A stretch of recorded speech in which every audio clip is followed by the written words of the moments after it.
When you watch a football game today, whether it's a college game, a high school game, an NFL game, you can trace it back directly to what Paul did. Jack's highlights, the way he plays the game, the way that Matt kicks, it's kind of the perfect combination of who Paul was, right? Paul did all those things.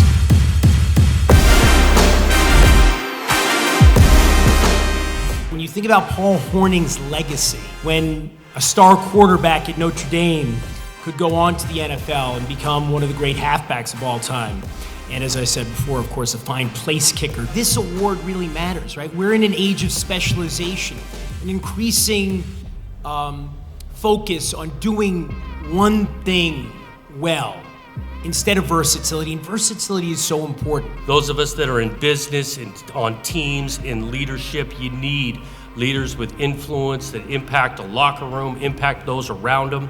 This guy has done it for Oregon State in a huge way. And ultimately it came down to this idea of being selfless.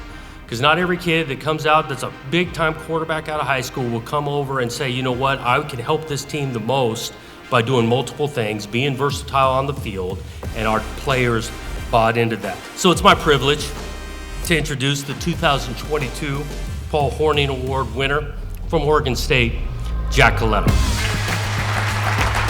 Oh, Jack Colletto, Ted, he can do a little bit of everything. There he is, football player, no position, every position. Fifth-year senior, playing on offense, defense, and special teams.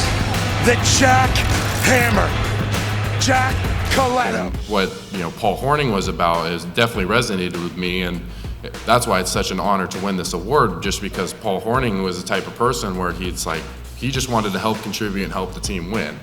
And really is, my dad's message to me and what he instilled in me was it was a similar message. As long as you're helping the team win, it doesn't really matter. It's all about winning. I mean, I don't know how a head coach is supposed to react when a quarterback comes into your office and says, I want to play linebacker, but I guess you could say he handled it pretty well. I don't know.